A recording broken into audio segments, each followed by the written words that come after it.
Mukama tumwebaza nate kubanga afaayo gye tuli, afaayo gy'oli, afaayo gye ndi, y'ensonga lwaki akyatuwa obulamu. Tuli balamu kubanga Mukama afaayo. Njagala okwebaza ggwe agoberera emisomo gino.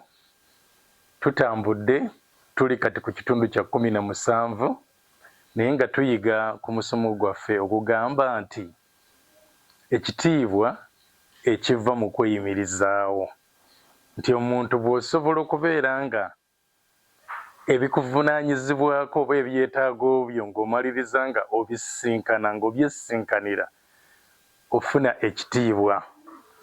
Tuzze nga tulaba ebintu bingi. Twalaba nti okusobola okubeera nga weeyimirizaawo mu bulamu buno kikugwanidde okubeera ng'okola, nga weekolerera. Era twalaba okukola nti kamu ku bubonero obulaga nti oli mulamu. Atakola y'oyo amaze okufa, tebamusuubira kubeera ng'akola, omuntu amaze okufa. Naye oyo yenna akyali mu bulamu buno avunaanyizibwa okubeera nga akola. Naye twatuuka ekiseera ne twebuuza ekibuuzo mu misomo gye tuzze tuyitamu nti bwe mba nkola nina kukola ntya? Kati Bayibuli neereetawo embeera bbiri, emu ekiyita obugayaavu n'ekirala n'ekiyita okubeera ng'omuntu munyiikivu. Akola n'obugayaavu ayavuwala, akola n'obunyiikivu afuna ebimumala. Era ebyawandiikibwa bingi nnyo ebigenda nga bigeraageranya obugayaavu n'obunyiikivu. Ku ludda olumu obugayaavu, ku ludda olulala obunyiikivu. Ngenda kusomayo bibiri, bwe naamala ngenda kuyingira mu yo Bayibuli bw'etunnyonnyola omugayaavu y'aluwa, oba tulabira ku ki nti gundi mugayaavu, oba nze kennyini neerabira ku ki nti ndi mugayaavu. Ate bwe tunaamala tujja kutuuka okulaba yo Bayibuli etulaga etya gwe bayita omunyiikivu. Okukola n'obunyiikivu tukulabira ku ki? N'okukola n'obugayaavu tukirabira ku ki? Akati ebisigadde byonna mmanyi waliwo ebibuuzo bye babuuza, ate kaakati nnyinza okuba nga nkola nnyo naye neebeerayo ebijja bitalaze ne binguyira na biki ebyo byonna. Tujja kutuukayo eyo, tuleme kudduka nnyo misinde. Tujja kutuukayo ebyo byonna, tujja kubiraba naye tugende mpola mpola nga bwe ŋŋenda nga njigiriza. Kati tukyali ku ekyo okukola, tuteekeddwa okukola, naye eriyo akola nga mugayaavu ate eriyo akola nga munyiikivu. Twasoma Ngero essuula 10 olunyiri olwokuna nga luga nti ayavuwala oyo akola n'omukono oguddiridde, naye omukono gw'abanyiikivu guleeta obugagga. Eyo ye nzivuunula enkadde.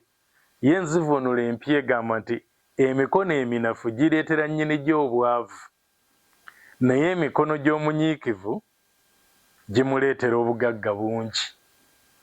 Nti kyayise nti nno okukola n'omukono oguddiridde aba ategeeza kukola na bunafu oba kukola n'obugayaavu. Naye waliwo n'ekyawandiikibwa ekirala kye njagala nakyo tukisome. Bwe tunaamala okukisoma tulyoke tuyingire mu omugayaavu y'aluwa, ate bwe tulimala ne tuyingira ku y'omunyiikivu y'aluwa. Ngero essuula 13 olunyiriri olwokuna.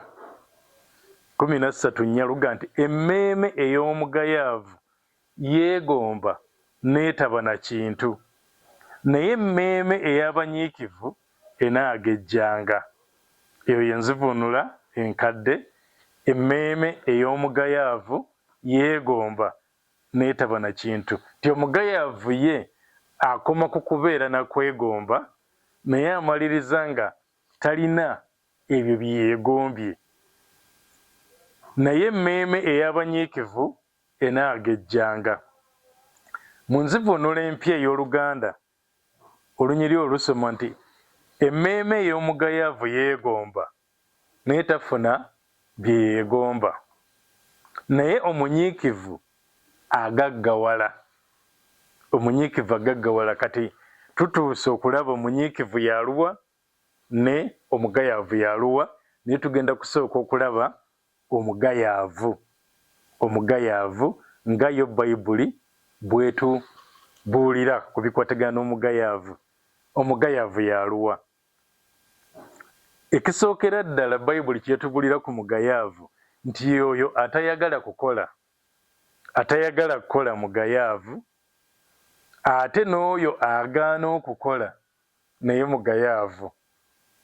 Eriyo oli ayinza n'okubeera nga olw'okuwalirizibwa amaliriza nga atandise okwenyigira mu kukola naye ng'akola sina mutima ogwagala okukola. Era abantu bangi nnyo abagwa mu kiti kino tine bwe kuba kukola omuntu akola lwakuba alina kyayagala atuukeko, alina kyayagala afune. Ti bwe naalima wano bajja kumpayo 10,000. Akati bw'agenda okulima tafaayo oba kyalimye akirimye mu ngeri ntuufu, ye kasita amanye nti 10,000 n'alufuna. Kati obuzibu bugenda okujja ng'eyamugambye omuwa 10,000 alaba okulima alimye naye talimye nga bw'ateekeddwa kulima, n'amugamba ekifo ky'10,000 ngenda kukuwa 5 kubanga tolimye nga bw'oteekeddwa kulima. Ozze n'olima naye nga toyagala. Kati omugayaavu y'oyo atayagala kukola oba oyo agaana okukola. Mu ngero essula eya 21 n'olunyiriri lwa 25 lutugamba nti okwegomba okw'omugayaavu kumutta, kubanga emikono gye gigaana okukola emirimu. Emikono gy'omugayaavu gigaana okukola emirimu. Eyo ye nzivuunula enkadde ey'Oluganda, okwegomba kw'omugayaavu kumutta, kubanga emikono gye gigaana okukola emirimu. Enzivuunula empya neega nti okwegomba okw'omugayaavu kwe kumutta, kubanga tayagala kukola mirimu. Kati awo tufunyeyo 2, okugaana okukola ate n'obutayagala kukola. Nti eriyo ayinza okugaana obugaanyi n'aga nti nze sijja kukola, n'ebeereyo n'omulala nga ye avuddeyo n'akola naye nga takola na kwagala, akola lwannaakola ntya. Bino mbirabye emirundi mingi. Tulina abantu betuzze tukolagana nabo abalina akuuma akasaawa nga bajja ne batusaayira mu luggya lwaffe, naye okusooka baatutawaanyanga nnyo. Omuntu omugamba jangu onsaayire, najja oluusi nga yakasaawako katono, tannaba yadde okutuuka ku kimu kyakuna eky'oluggya, n'agamba nti amafuta gaweddemu, mpa ssente ez'amafuta. N'omuwa ssente ez'amafuta n'akulekera awo mashiini, nga kati gw'ovunaanyizibwa gwe yamuyise gw'ovunaanyizibwa ogikuuma, agerese awo gw'ogikuume paka lw'anadda ng'agenza okuleeta amafuta, ssaawa emu ssaawa 2 ali eyo akomyewo asaayeeko. Eriyo abamu nno nga ne ge yagenza okugula yakusabyeyo nti mpako ssente bwe ziti, n'ozimuwa n'agenda. Nago bw'agaleeta atuuka mu luggya mu makkati nti gaweddemu nnyongeraayo. Kweganga muli weebuuza lwaki tewansabidde ddala ssente lumu ezimala, oba bwe wazze ng'omanyi nti n'ogenda kukola ekyakuganye okujja ng'olina amafuta agamala, kubanga wabadde omanyi nti ogenda kusaayisa mafuta.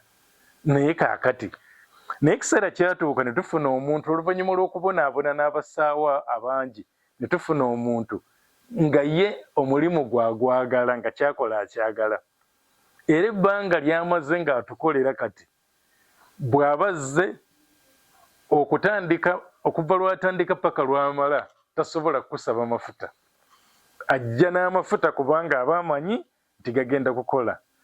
Ate ne bw'oba toliiwo, kubanga oluusi tumuyita ne tumugamba munnange ono jjajja otusaayira, n'agamba nga nkyali n'emirimu mingi ngenda kujja ku lunaku bwe ruti, naye olunaku lwagambye nti lwenja okusobola okujja tayinza kulusussa nga tazze. Ate bw'ajja owulira buwulizi ng'atandise okusaawa, n'asaawa n'amaliriza n'omuwa ssente. Naye ne bw'abeera nga azze nga toliiwo nga bwe yandisaaye nga wooli era bw'asaawa omuddo gwonna nga bwe guteekeddwa okubeera nga gusaayibwa bw'agusaawa yadde wooli yadde toliiwo naye kaakati eriyo omu nga ye kasita amanya nti kati toliiwo asawako bwa waggulu bwokka kubanga ye kimu kyokka ky'ayagala zissente. Kaakati omugayaavu y'oyo atayagala kukola oba oyo agaana okukola akola n'obugayaavu oyo ye mugayaavu.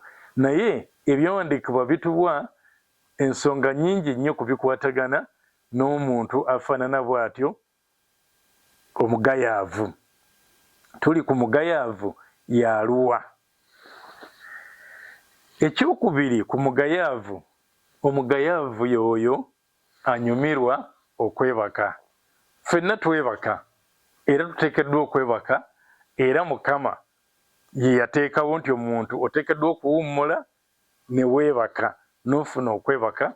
Obuteebaka si kirungi naye tuteekeddwa okwebaka, naye kino kiri nti oyo anyumirwa okwebaka nga ye okwebaka kumunyumira okusinga ebirala byonna, aleka ebirala byonna ye n'amaliriza nga yeebaseemu bwebasi. Omugayaavu y'oyo anyumirwa okwebaka. Tugenda kusoma olunyiri luno nali ndusomyeko mu kitundu eky'16 naye tugenda kuddamu okulusoma ate twongereyo n'ennyiri endala ku mugayaavu nga bw'anyumirwa okwebaka.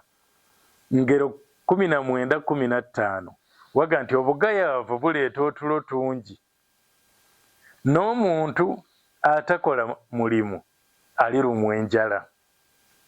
Ye nzivuunula enkadde y'Oluganda, enzivuunula empya y'Oluganda nti omugayaavu yeebaka otulo tungi, n'omuntu atakola mirimu alirumwa enjala. Ti omugayaavu yeebaka otulo tungi, anyumirwa otulo.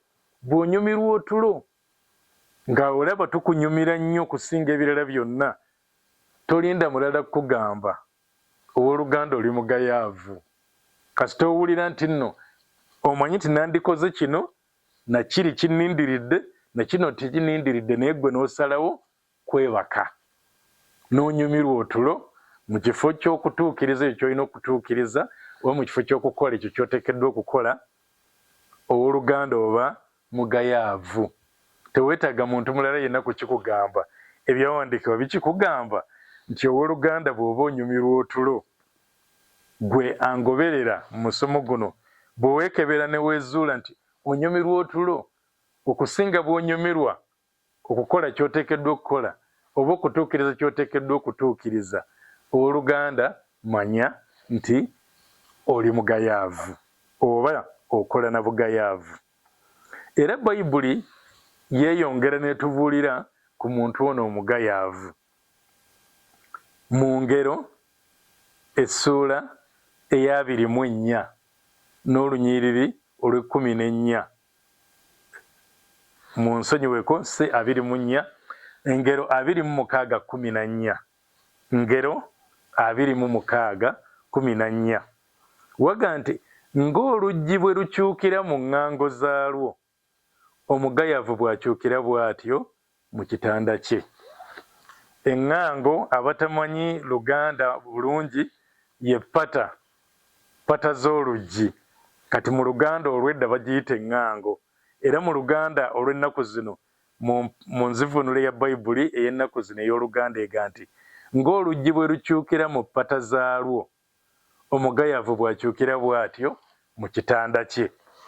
Kati oluggi bw'oba naawe olulaba, bw'olukwata n'oluzza eno n'oluzza eno n'oluzza eno n'oluzza eno, akati Bayibuli ega nti n'omugayaavu bw'atyo bw'akyukira mu kitanda kye, adda eno n'adda eno n'adda eno n'adda eno mu kitanda, ng'oluggi bwe lukyukira mu ŋŋango zaalwo oba ku ppata zaalwo, omugayaavu bw'akyukira bw'atyo ku kitanda kye. Kati owooluganda weekebere, oli otya mu bigambo bino eby'okubeera awo mu kitanda kyo ng'okyuka odda eno n'odda eno, genda okulaba obudde bukedde naye osigala oga nti akantunule eno ku kisenge gye sirabira kitangaala okumanya nti obudde bukedde, oba n'osalawo n'oga nti obudde nga bukedde kambike omutwe, kambike omutwe. Naye tobikka mutwe gwokka n'obwavu oba obubikiddemu. Mu kwagala okwebikka omutwe okuzzaako bulangiti ku mutwe n'obwavu oba obubikiddemu. Kati ebyo byonna bubonero obulaga omuntu oyo omugayaavu. Abeera mu buliri bwe ne yeekuteera n'akyuka n'adda muno n'adda muli. Oyo ye mugayaavu. Omugayaavu tugenda kweyongerayo tulabe ebigambo ebikwatagana n'omugayaavu.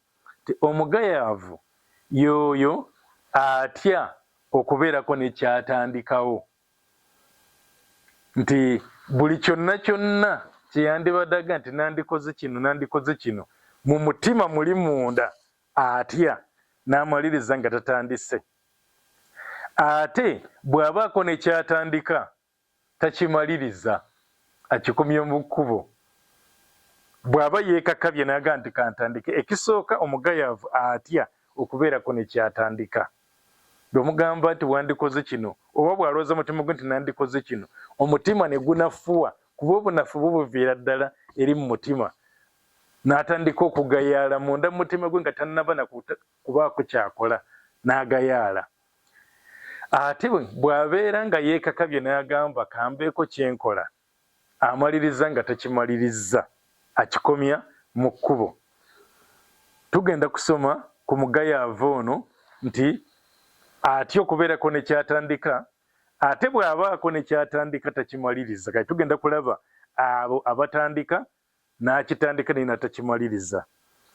Ngero essuula 12 olunyiriri 27. Ekitabo kino eky'Engero kikwata ku magezi aga Katonda. Katonda gatuwa gatuyambe okusobola okumanya bwe tuteekeddwa okutambuza obulamu bwaffe. Ngero magezi agava eri Katonda. Ngero 12:27 baga nti omuntu omugayaavu tayokya ekyo kyakutte ng'ayigga, naye ebintu eby'omuwendo omungi eby'abantu biba bya munyiikivu. Kati mu nzivunula ey'Oluganda enkadde oyinza okuba nga tukifunye bulungi, naye ngenda kusoma nkiddemu ate nsome ne mu mpya ey'Oluganda tulabe yeegamba etya. Omuntu omugayaavu tayokya ekyo kyakutte ng'ayigga, naye ebintu eby'omuwendo omungi eby'abantu biba bya munyiikivu. Kati empya ey'Oluganda ega nti omuntu omugayaavu tasobola wadde okufumba kyayizze, nga kitegeeza yeekakabye n'agenda n'ayigga, naye bw'amala okuyigga n'aleeta kyaleese awaka, nga yeebaka, ng'addamu kukyukira mu buliri bwe, nga kyayizze kivundira awo kubanga mugayaavu. Ate kino kitubeerako bingi, abantu bangi nnyo ebintu biboononekako nga balaba, nga yateekamu amaanyi agasooka okubeera ng'akiteekawo, naye n'anafuwa munda mu mutima gwe okulaba ng'ekintu ekyo akifaako kisobole okutuukirira oba okutuukiriza ekyo kye kiteekeddwa okutuukiriza. N'anafuwa mu mutima gwe, n'afuna obugayaavu n'agayaala munda mu ye, nti omuntu omugayaavu tasobola wadde okufumba kyayizze, naye omunyiikivu afuna eby'obugagga bingi. Kyekiri kye naye ebintu eby'omuwendo omungi eby'abantu biba bya munyiikivu, nti omunyiikivu amaanyi g'aba ataddemu mu kusooka okusobola okuteekawo ekintu ekyo oba okusobola okukifuna, bw'aba agenza okuyigga, omunyiikivu bw'aba agenza okuyigga, abalirira amaanyi ge ge yataddemu ng'ayigga, bw'akomawo nga tannaba kugenda kwewunzikako agamba ennyama yange gye njizze nsooka kugiteeka ku muliro ne mmanya nti etuuse wetasobola kwonoonekera, awo nsobola okwebaka ate ne ngisangira awo enkya. Naye ye omugayaavu bw'ayigga, okuyigga ne kumukooya. kati bw'akomawo nga kyayizza kiteeka wali nga yeebaka waazuukukira okuga nti nabadde nina kyenjizze nga kyonoonese. Ebyo bitubeerako mu bulamu obwa bulijjo naye nga bubonero obulaga omuntu nti oli mugayaavu. Tulaba omugayaavu yaluwa nga tetusinziira ku byawandiikibwa. Omugayaavu yaluwa tujja kweyongera okulaba obubonero Bayibuli bwetuwa obulaga omugayaavu nsobole okwekebera. Leero tukomye era tujja kweyongerayo okulaba nti oyo atya okutandika kyateekeddwa okutandika n'akitya n'abeera nga muli mu mutima gwe agayaala n'anafuwa. Ate omulala ye n'afuba n'abeerako kyayinza okutandika naye ate n'atasobola kukimaliriza n'akireka mu bbanga. Ku luno tugenda kukomaawo naye tukyalaba omugayaavu yaluwa. Mukama abeere nammwe era abakole bulungi. Weekebere okulaba ogwawa. Bino bye tusomyeko mu byawandiikibwa birabika mu bulamu bwo. Bweba birabika mu bulamu bwo owooluganda manya oli mugayaavu, wejje mu bugayaavu otandike okukola n'obunyiikivu. Mukama abeere nammwe era abakole bulungi.